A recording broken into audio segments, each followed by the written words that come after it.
اللهم صل على سيدنا ومولانا محمد معدن الجود والكرم وآله وأصحابه وبارك وسلم. أعوذ بالله من الشيطان الرجيم. بسم الله الرحمن الرحيم. وهو الذي خلق السماوات والأرض في 6 أيام وكان عرشه على الماء ليبلوكم أيكم أحسن عملا ولئن قلت إنكم مبعوثون من بعد الموت ليقولن الذين كفروا إن هذا إلا سحر مبين.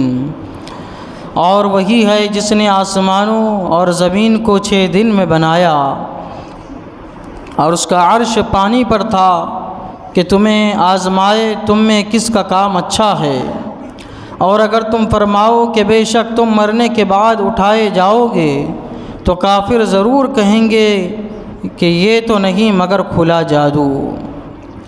اس آیت کریمہ کی قدر تفسیر جو ہے کل کے درس میں گزری کہ اللہ کی شان کیسی ہے، اللہ تعالیٰ نے کیسے آسمان اور زمین کی پیدائش فرمائی اور 6 دن سے مراد کیا ہے. اللہ تبارک و تعالیٰ فرماتا ہے کہ اللہ تبارک و تعالیٰ نے صرف 6 دن میں زمین و آسمان کو پیدا فرمایا. صرف 6 دن میں اللہ تبارک و تعالیٰ نے آسمان کے لیے فرمایا السماوات جمع کا صیغہ، اور زمین کے لیے فرمایا والارض یہ واحد کا صیغہ ہے. یہ حالانکہ آسمان بھی ساتھ ہے اور زمین بھی ساتھ ہے، لیکن آسمان کے لیے جمع کا صیغہ استعمال ہوا اور زمین کے لیے واحد کا صیغہ استعمال ہوا. تو اس میں ایک حکمت ہے. حکمت یہ ہے کہ آسمان جو ساتھ ہے ان کی نوعیت الگ الگ ہے، آسمان جدا جدا ہے، ان کے درمیان فاصلہ ہے.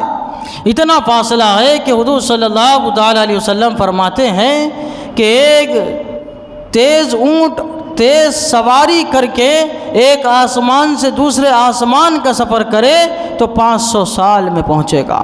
یہ مقدار آپ نے بیان فرمائی.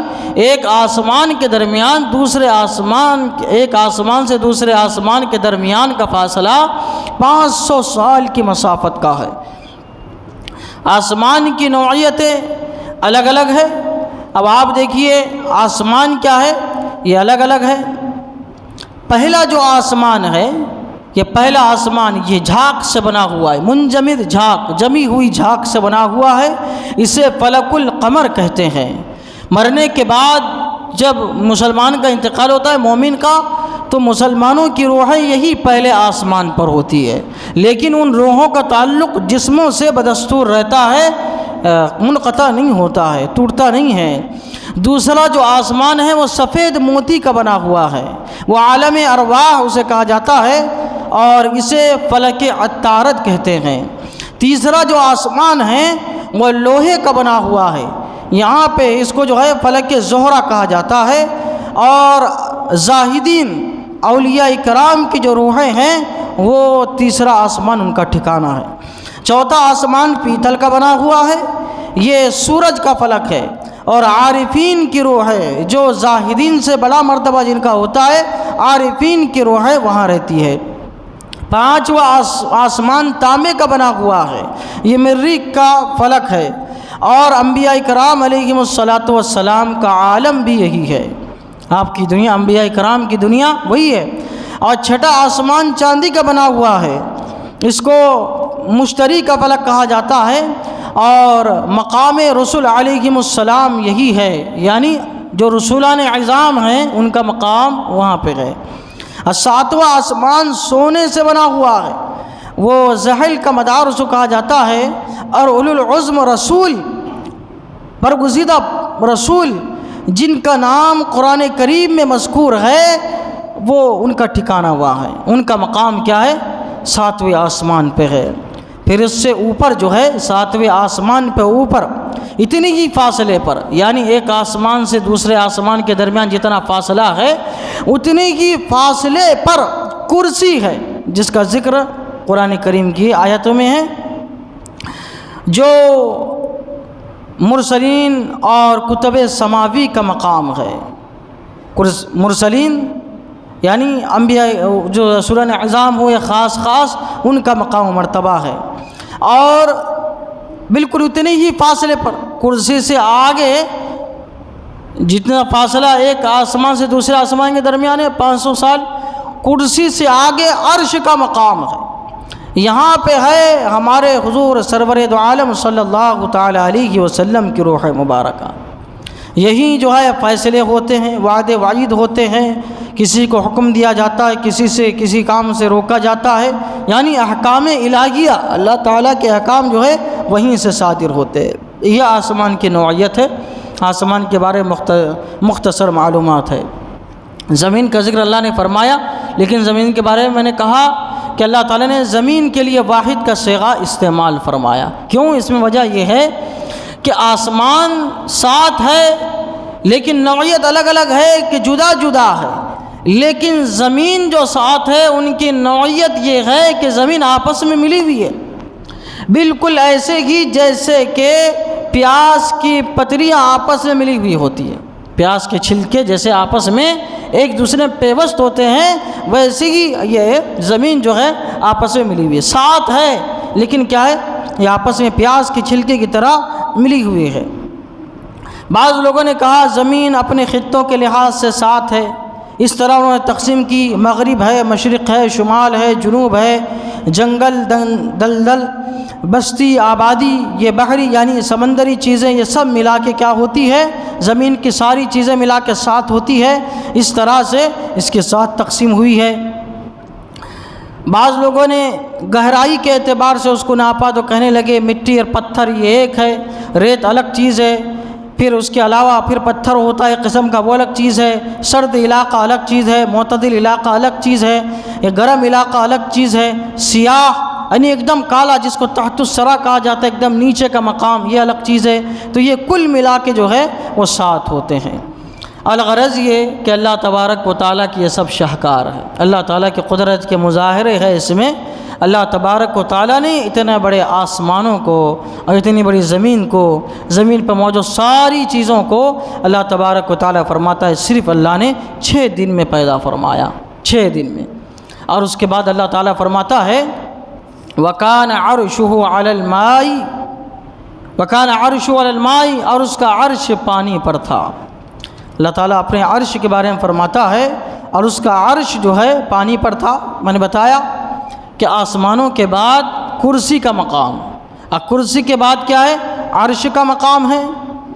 یہ عرش جو ہے پانی پہ تھا، پہلے کیا تھا، صرف پانی ہی پانی تھا، تو عرش پانی پہ تھا، تو عرش اور پانی کے درمیان کوئی فاصلہ نہیں تھا، بالکل پانی کی سطح سے جو ہے عرش ملا ہوا تھا، عرش جو ہے پانی کی سطح سے ملا ہوا تھا۔ جب اللہ تعالیٰ نے آسمان و زمین کو پیدا فرمایا تو پھر پانی 2 حصوں میں تقسیم ہو گیا، ایک آدھا حصہ تو زمین میں چلا گیا جس کو ہم آج استعمال کرتے ہیں، اور آدھا حصہ جو ہے وہ عرش سے ملا ہوا رہا۔ اب یہ دیکھیے پانی کی پیدائش کیسا ہوئی، بہت سننے کی بات ہے، پانی کی پیدائش کیسا ہوئی؟ تو کہتے ہیں اللہ تبارک و تعالیٰ نے ایک سبز موتی پیدا فرمایا، سبز معنی ہرا، ہرا موتی اللہ تبارک و تعالیٰ نے پیدا فرمایا اور اس پر اپنی تجلی وارد فرمائی تو وہ پانی بن گیا۔ تجلی اللہ تبارک و تعالیٰ نے وہ ہر موتی پہ ڈالی تو وہ پانی بن گیا۔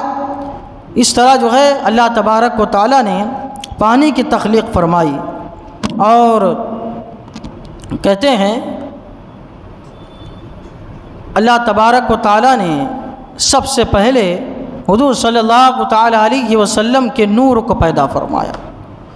نور کو جب پیدا فرمایا تو اس کے مقام کے لیے، اس کے ٹھہراؤ کے لیے، اس کو رکھنے کے لیے اللہ تبارک و تعالیٰ نے عرش بنایا، عرش بنایا جو سب سے اونچا مقام ہے وہ بنایا۔ پھر جب عرش کو نور محمدی کے واسطے سے اللہ تعالیٰ کا قرب نصیب ہوا تو عرش کے اندر ایک خشیت طاری ہوئی، خوف طاری ہوا، وہ لرزا اور اس سے پسینہ نکلا، عرش سے پھر کیا ہے، پسینہ نکلا، وہ پسینہ جو ہے پانی بن کے بہہ گیا، تب سے پانی کی ابتدا، وہ جو ہے پانی کی ابتدا ہوئی۔ تو پھر اس کو ٹھنڈا کرنے کے لیے ہوا پیدا فرمائی گئی۔ یہ سب کی پیدائش کا ذکر ہو رہا ہے اب، پانی کیسا پیدا ہوا، ہوا کیسے پیدا ہوئی، تو اس کو ٹھنڈا کرنے کے لیے اللہ تبارک و تعالیٰ نے ہوا پیدا فرمائی۔